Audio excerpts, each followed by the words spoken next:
All right, so this is day 2. So actually on Saturday we started with, we were doing a little bit of PD and then we went right into our KPI list. So what I want you guys to do, if you don't have it printed or if you don't have it like visual, get your key performance indicator, your KPI daily task list off of your eSuite document library. So go to eSuite.iworks.com, document library, type in daily task list and get that printed so you know exactly what you should be working on.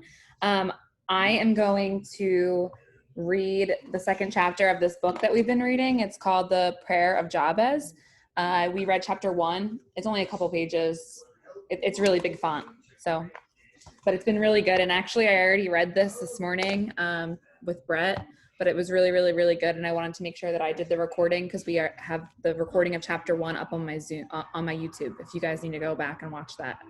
So the first 15, 20 minutes, I'm going to be reading this, but you guys can be working on, if you haven't done number 1 yet, where you show yourself using the products, you can turn your camera off if you need to and just hydrate, make collagen, do something on your story with the products. If you don't have products yourself, make sure that you are in that chat. I think it's like a hyperlapse chat, it's called, on Facebook. You can get videos of other people using the products. So if you need to be added into that, message me and I'll get you added after I'm done reading. And then you can also be working on, if anything sparks an idea for a life post for you that I read, write it down in your notepad and maybe start writing on your life posts. If you haven't wrote one today, do that while I'm talking or get it planned for tomorrow. And then besides that, you could probably send, hey, quick question messages on Facebook so you can start getting number 10 done. Or you can mindlessly be adding people on Instagram or adding people on Facebook as friends. So you just basically be doing something while I'm reading. And then I'm going to go through a little bit of the list and we're going to end it with probably getting our host to post up together. So I'll go through some growing your network stuff and show my phone so you guys can see how I grow my network. So that usually is helpful for people. And then I will go through maybe some post ideas, but ask me any questions in the chat if you want to. And I am going to read this chapter number 2 now. All right.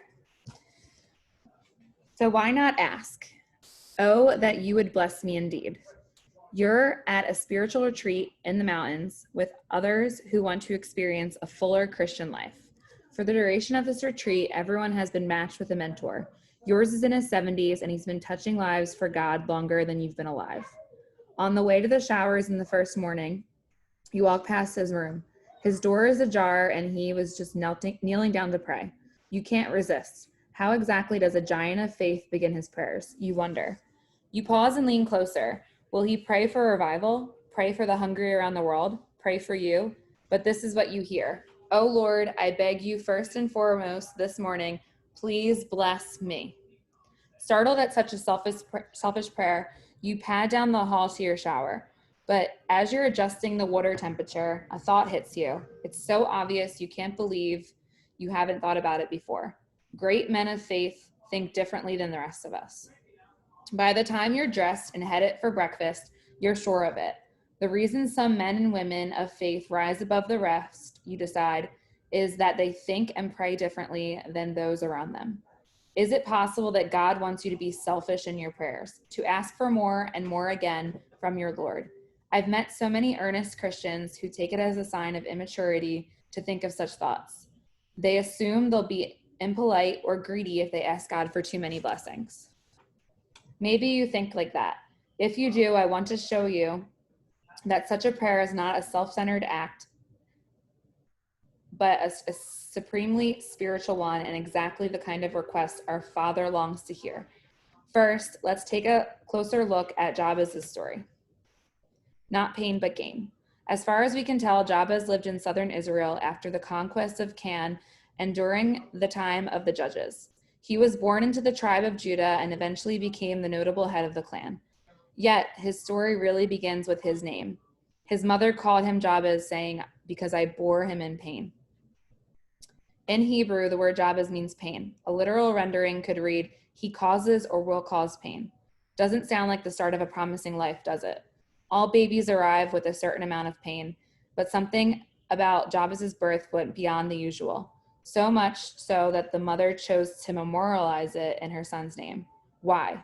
The pregnancy or the delivery may have been traumatic.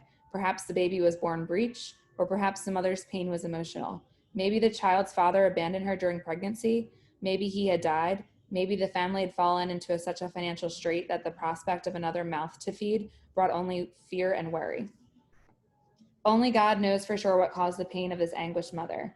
Not that it made much difference to young Jabez. He grew up with a name anybody would love to hate. Imagine if you had to go through childhood enduring the teasing of bullies, the daily reminders of your unwelcome arrival, and the mocking of questions like, "So, young man, what was your mother thinking?"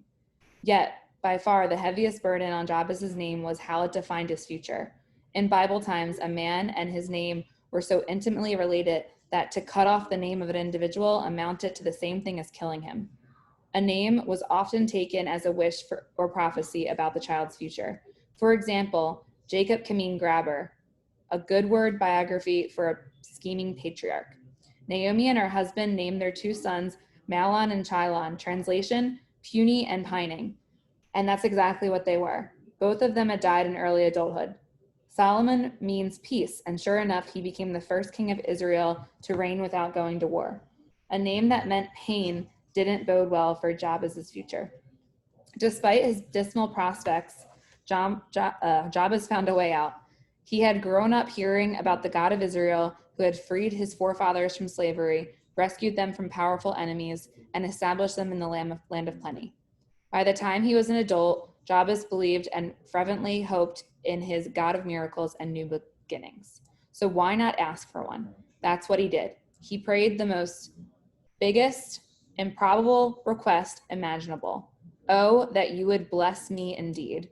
I love the urgency, the personal vulnerability of his plea. In Hebrew, adding indeed to this prayer was like adding 5 exclamation points or writing a request in capital letters and underlining it. In my mind's eye, I picture Jabez standing before a massive gate recessed into a sky-high wall. Weighed down by the sorrows of his past and the dreariness of his present, he sees before him only impossibility, a future shut off. But raising his hands to the heaven, he cries out, "Father, oh Father, please bless me." And what I really mean is bless me a lot. With the last word, the transformation begins. He hears a tremendous crack, then a groan, then a rumble as the huge gate swings away from him in a wide arc. There, stretching to the horizon, are fields of blessings, and Jabez steps forward into another life. Blessing is not about sneezing. Before we can ask for God's blessing with confidence, we need a clear understanding of what the word means. We hear bless or blessing intoned from every pulpit. We ask God to bless the missionaries, the kids, the food we're about to eat. It's something grandma says when she hears you sneeze. No wonder the meaning of a blessing gets watered down to something vague and innocuous like, have a nice day.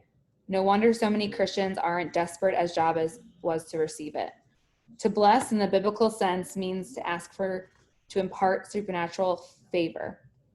When we ask for God's blessing, we are not asking for more of what we could get ourselves. We're crying out for the wonderful, unlimited goodness that only God has the power to know or to give us. This kind of richness is what the writer was referring to in the Proverbs. The Lord's blessing is our greatest wealth. All of our hard work adds nothing to it. Notice a radical aspect of Jabez's request for the blessing. He left it entirely up to God to decide what blessings would be and where and when, how Jabez would receive them. This kind of radical trust in God's intentions toward us has nothing in common with the popular gospel that you should ask God for a Cadillac, a 6-figure income, or some other material thing that you have found a way to cash in on your connection with him. Instead, the Jabez blessing focuses like a laser on our wanting for ourselves nothing more and nothing less than what God wants for us. When we seek God's blessings as the ultimate value in life, we are throwing ourselves entirely into the river of his will and power and purposes for us. All our other needs become secondary to what we really want, which is to become wholly immersed in what God is trying to do in us, through us, and around us for his glory. Let me tell you a guaranteed byproduct of sincerely seeking his blessing. Your life will become marked by miracles. How do I know? Because he promises it, and I've seen it happen in my own. God's power to accomplish great things suddenly finds no obstruction in you. You're moving in his direction. You're praying for exactly what God desires. Suddenly, the unhindered forces of heaven can begin to accomplish God's perfect will through you, and you will be first to notice. But there's a catch. Mr. Jones goes to heaven. What if you found out that God had in mind to send you 23 specific blessings today, but you only got one? What do you suppose the reason would be? There's a little fable about a Mr. Jones who dies and goes to heaven. Peter is waiting for him at the gates to give him a tour. Amid the splendor of golden streets, beautiful mansions, and choirs of angels that Peter shows him, Mr. Jones notices an enormous warehouse. It has no windows and only one door, but when he asks to see inside, Peter hesitates. You really don't want to see what's in there, he tells the new arrival. Why would there be any secrets in heaven? Jones wonders. What incredible surprise could be waiting for me in there? When the official tour is over, he's still wondering, so he asks to see inside the structure. Finally, Peter relents. When the apostle opens the door, Mr. Jones almost knocks him over in haste to enter. It turns out the enormous building is filled with row after row of shelves, floor to ceiling, each stacked neatly with white boxes tied in red ribbons. These boxes all have names on them, Mr. Jones muses aloud. Then, turning to Peter, he asks, do I have one? Yes, you do, Peter tries to guide Mr. Jones back outside. Frankly, Peter says, if I were you.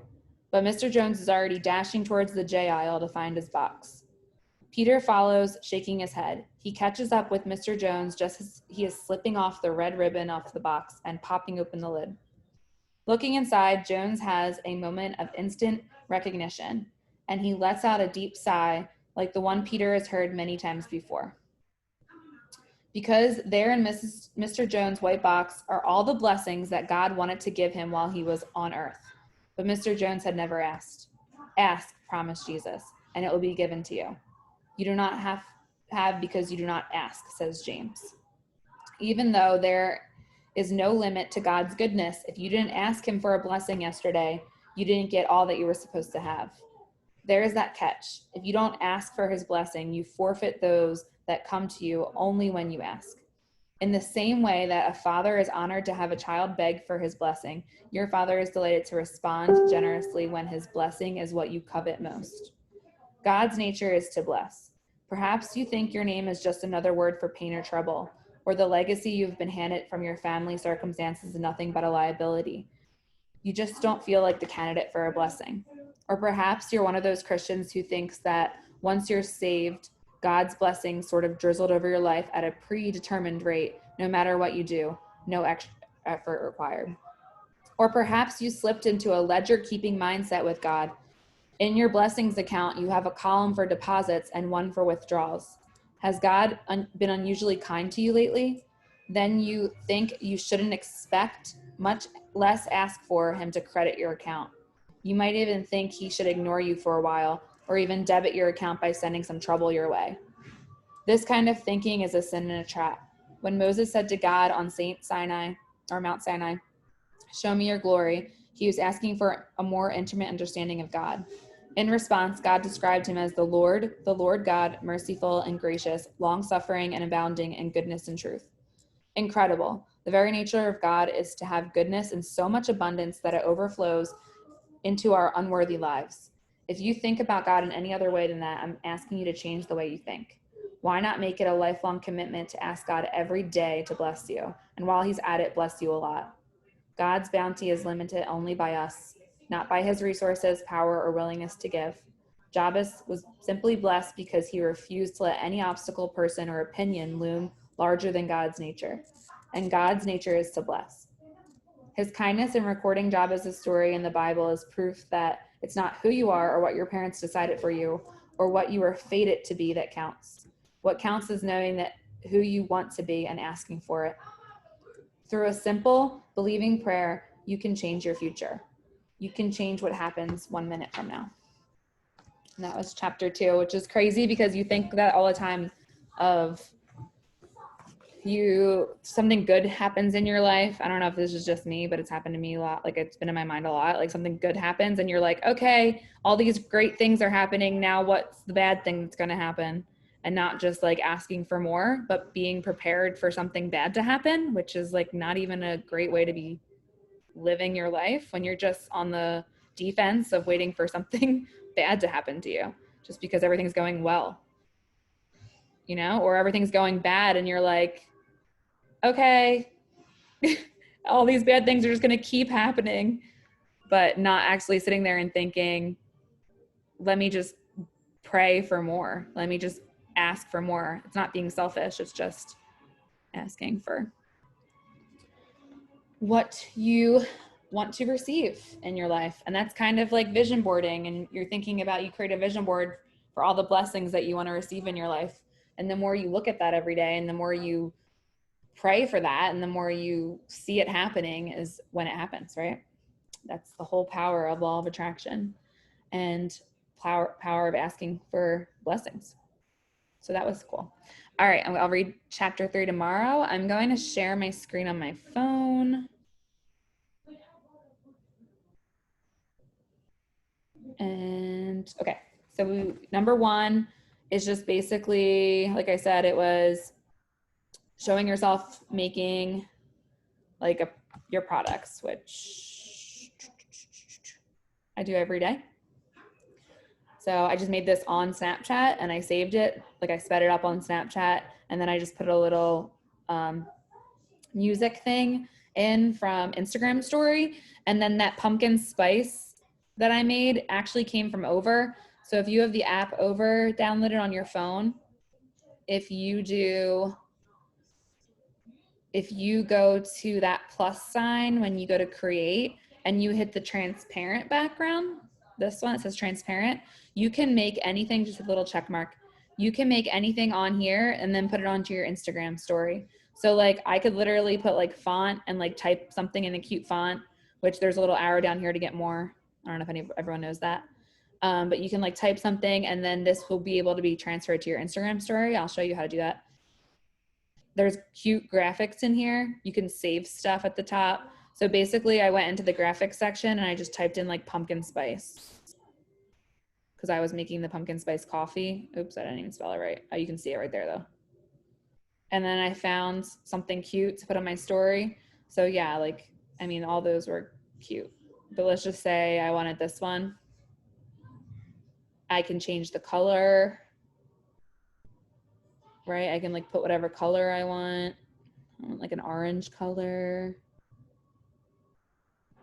And then sometimes it's hard to see on your story. So if you just go down to the bottom to shadow, you can put a little angle on it, like a little shadow.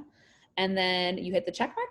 This can be anything, guys, anything. You can bring in like pictures of the products, anything.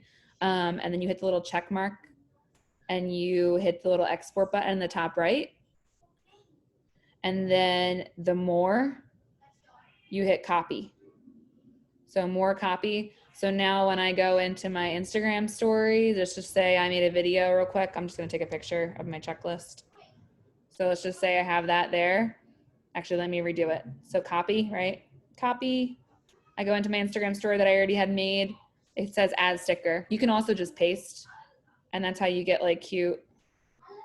So say that was a video of me making pumpkin spice coffee, and I could paste that into my story.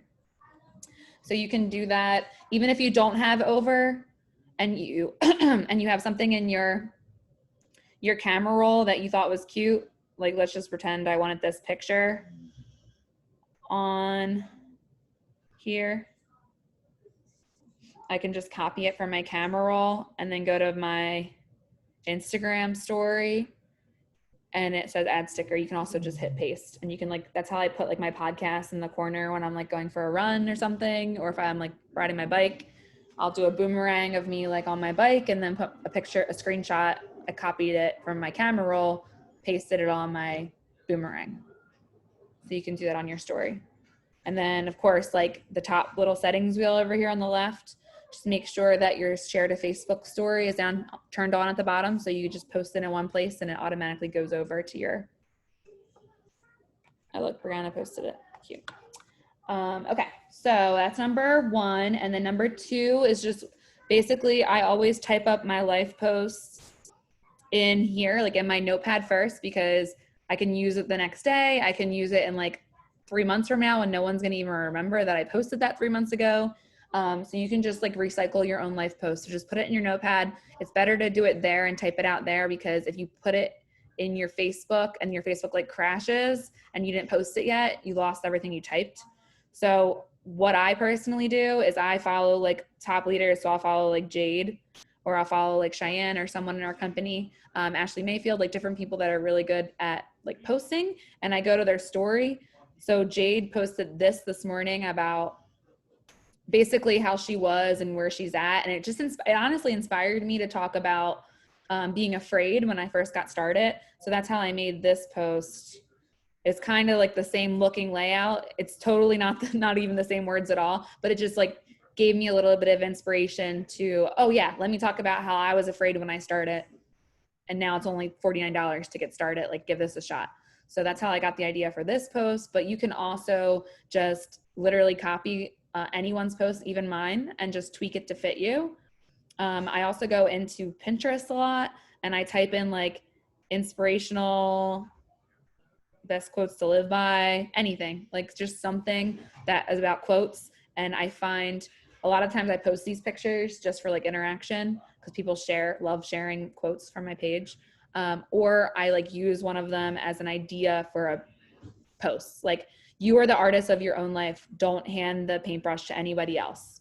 And then I can write a post about like, I love being able to be my own boss and work for my phone and determine like my own paycheck by working through social media and just talking to people, like something like that, where it's relating that quote to you and what you're doing from your phone and making an income and helping people. And that's going to be really good for life posts to get people on your team and people interested in the products.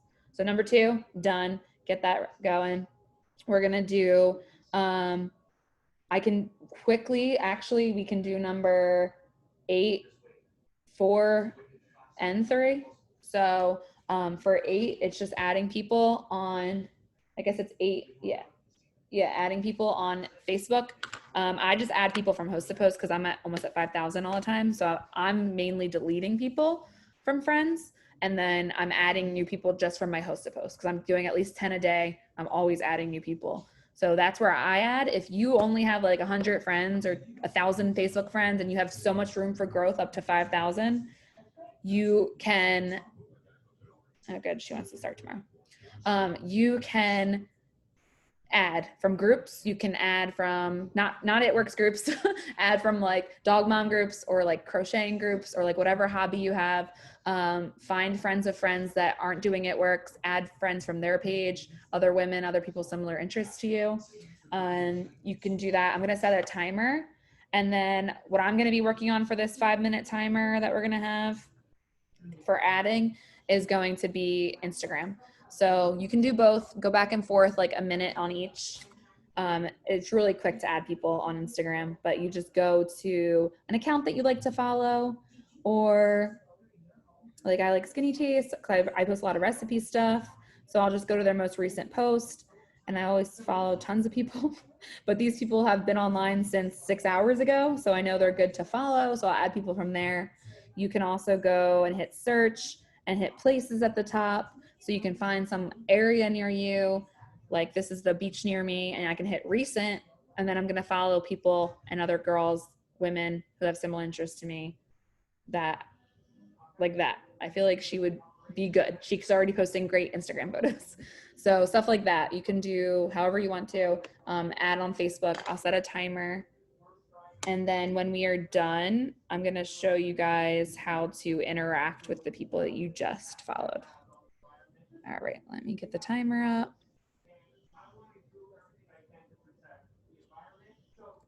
If you have any questions too, Google timer. All right, we're gonna set a 5-minute timer, listen to some music, and do adding on Instagram and adding on Facebook to grow our network.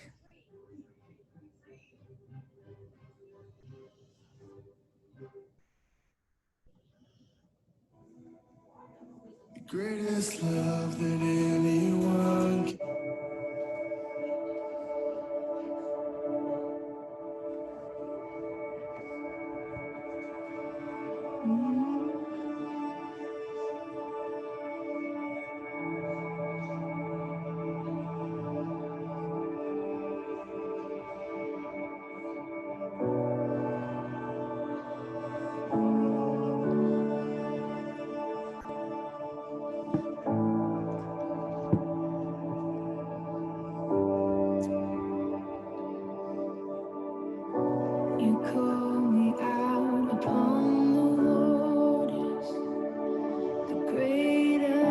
tell you guys when we're halfway through the 5-minute timer, so you can switch platforms. And there I find you in the mystery, in oceans deep, my faith will stand. And I will call upon your name and keep my eyes above the waves. When oceans rise, my soul will rest in your embrace. For I am yours, you are mine.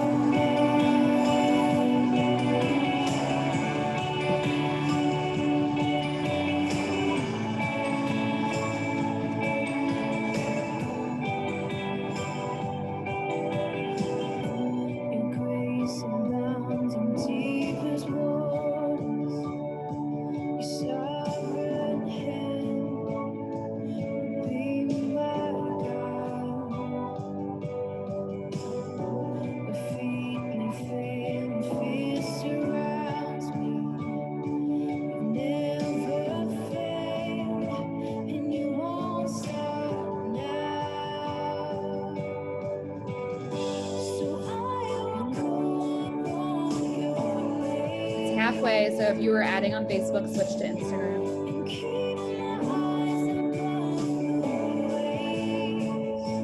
When oceans rise, my soul rests in your embrace. For I am yours, and you are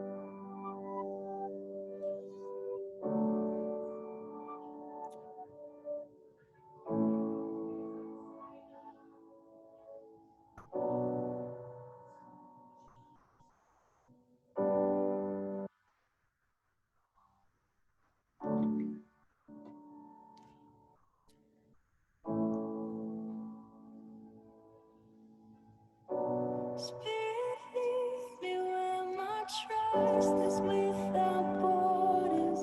Let me walk upon the waters wherever you would call me.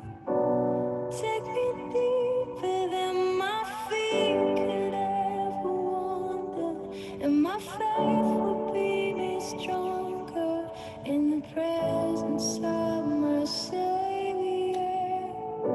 Spirit, lead me where my trust is without borders. Let me walk upon the waters wherever you would call me. Take me deeper than my feet could ever wander, and my faith will be made stronger in the presence of my Savior.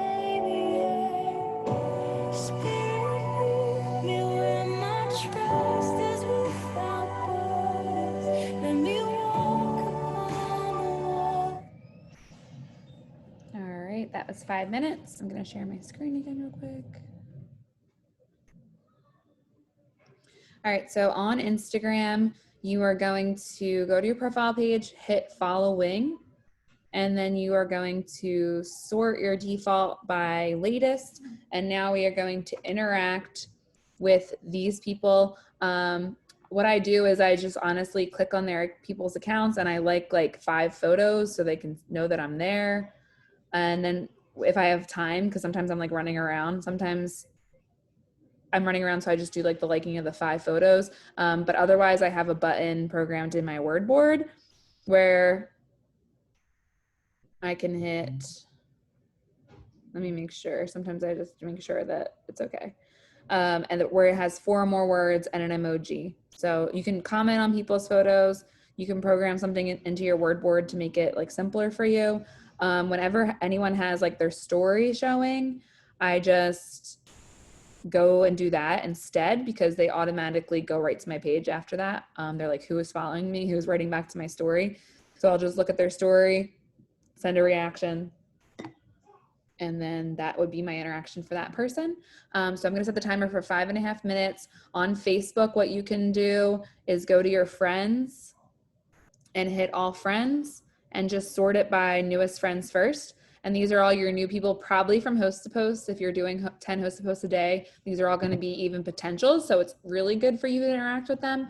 So when I say to switch to Facebook, just do that and sort and just go liking and commenting on some of their photos as you go down your list.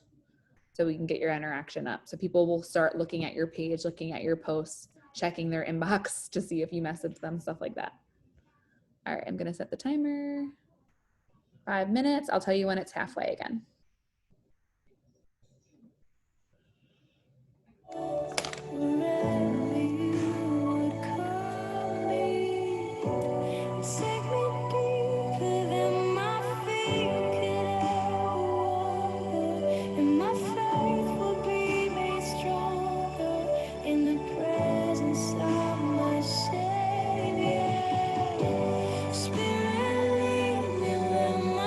Also, at some point later today, Cheyenne's been saying she's been getting a lot of interaction on her Instagram just by leaving her stories open. So when you are like, you know, you're eating dinner or you're going to work out or something and you know you don't need your phone in that moment, hit this, like go to your actual feed on Instagram, hit the first story of the person at the top, and then just let it keep playing. And just like let your phone sit there and let them play through everyone's stories. So it looks like you're viewing everyone that you're following stories, and also it's going to cause your engagement up. So then your posts are going to now pop up on their newsfeed at the top.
Switch platforms if you are on one.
All right, guys, so we did number 8, number 3, number 4, 1, 2. All right, so I'm going to be working on now getting my 10 host posts up. So what I do is, first of all, occasionally I will have a giveaway post. I don't even know the last time I did one right now. I think I actually did one on Friday. Yeah, so I did one on Friday. This, even though like the money didn't really, I don't know, I don't feel like it really attracted people. When I do stuff where people have to give their opinion, I feel like that really gets more engagement. So there was one I did with, I don't really do them often just because I want people to be more, think they're not all the time kind of thing. Like, oh, wow, they have to, oh, here you go. This is literally the easiest one that you can ever do. It's just saying, hey, drop a hey. And the 192 people like dropped the hey GIF or said hi. And then I messaged them and I just said, thanks for your comment on my giveaway post. All you have to do, entry is simple, post the status that I give you about my small business and I'll get you entered. Sound good? They say good. I give them the status. They post it. When they say yes to posting a status for me, I write their name in my planner. I have the day designer planner. So in my third column over here, I have host the post. I have already labeled 1 through 10. So I know I want to get at least 10 up each day. And then I write down their name when they agree to posting. I've been averaging about like 15 to 20 people saying yes before I actually get my 10 posted. People say yes and then they forget. So you just want to make sure you are writing their name down so you can go back to ask them, hey, did you have 5 minutes or 5 seconds to get that post up so I can get you entered? So you remind them. I have people that all last week I did it and some people still haven't posted. So I'm going to probably go and ask them to say, hey, like I'm getting entries in this week. Did you want to post that status? And then what I do, since I'm probably not going to do a giveaway one like this again on my page until maybe tomorrow or Wednesday, I'm going to actually go into my messenger on Facebook. I'm going to hit the people in the bottom right. And then these people are all active. It says active right here at the top. So I have 864 people that are active on my Facebook right now. And remember, I have almost 5,000 friends. So if you only have like 400 friends, you may only have like 10 people that are active at a given time. So that's the whole point of growing your network and increasing your friends list, because you want to be able to have more people seeing your posts and also more people that can do host to post for you. Now, if you're messaging for host to post and you're brand new and you only have like 100 or so friends, you can give them a giveaway status. And that's really cool. So if you don't know exactly what that is, make sure you ask the person who enrolled you, or you can message me. But a giveaway status is when you go and say, hey, quick question. They say, yes, what's up? You ask them if they'd post for you, which I'm going to be doing right now. But the giveaway status, instead of like doing one about coffee or one about the metabolism booster or something like that, you can do one that says, my friend Danielle is giving away $1,500 this month or a Louis Vuitton. Comment your birth month below to be entered, or comment which one you'd pick below to be entered, and she'll message you. So that's a giveaway status. Someone posts that. So now their 400 friends, their 2,000 friends will see that post. People start commenting on it. You get to add them as a friend, AKA grow your network super fast. And then also when you go to message those people, hey, I saw your comment on so-and-so's post about the giveaway. Entry is simple. All you have to do is post the status I give you and tag me in it, and I'll get you entered. So you're basically, it's like kind of like host to post inception. So that giveaway post now opens, say they had 50 comments on it. You get to add all 50 people as friends, and then they get to do host to post for you. So the next 5 days, 50 people, you'll get at least 10 statuses up each day from just that one person that posted for you. So if you want to do that, some of them blow up, some of them don't. So I would limit yourself maybe to like 3 people or 4 people posting a giveaway status for you when you first do it, just to see how they take off. Because if you get one with like 50 comments, you're going to want to spend some time messaging those people and adding them as friends. And then otherwise, I would just be working on getting like product host to post up with coffee or the metabolism booster. So make sure that your person that enrolled you helps you with that. And then you can also do distributor ones. So once you get your first 6 loyal customers, you should be definitely working on customers and distributors. So doing distributor host to post really helps as well. And then if you see on the checklist, it says number 7 says message 20 people about the opportunity. You can actually use the host to post. So when you're asking people to post for you, when they post for you, you can then just say, hey, like, have you ever thought about doing this with me? They already post it. They might as well get more information about the business, right? Would you be open to info? So if you need a message for that, just make it really casual, make it simple. Would you be open to more info about doing this with me? I checked out your page, thought you'd be great at this. If they already post it for you, they might as well, right? They might want to make some extra income, especially right now until Wednesday. We have half off kits. So it's only $49 to get started. And once they get their 6 customers, they get a shopping spree and you get a $150 cash bonus just for helping them be successful. So definitely take advantage of that. Go back to all the host posts you've done in the last like weeks and check in on people that post it for you and say, hey, like, have you thought about doing this business? Or, hey, have you given more thought? It's only half off to get started today. Make sure you're sending those messages. Make sure you're checking your VIP lounge ads and messaging them about being half off. Messaging your potentials list. If you have a planner, you can keep track of your potentials really easily. So I just went back literally for the last couple weeks and just saw my potentials list. And then I even went back to like July and June, and I'm messaging those people and their messages are starting to come through. So that can be part of your 20. I mean, right now today with the special going on of half off kits, I would make that 20 like until you message all your potentials. And then number 6, it just gets done from you doing host to post too. Unless you want to actually send out messages saying like, hey, I had an opening for my skinny coffee. Would you like to get started? Like, would you like more information? Something like that. You can do messages like that too. So I am going to actually end the recording. So anyone that's watching the replay, if you need any of the messages or the scripts, let me know. And then I'm going to put what I'm sending in our chat on the Zoom right now for anyone that's on.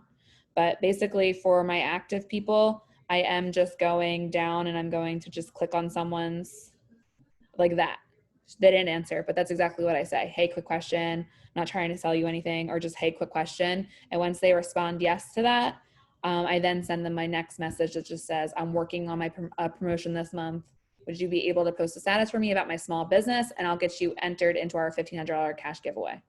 Something like that. Or our cash giveaway this month. You don't even have to say the amount because people will want to win stuff. All right, let me end the recording.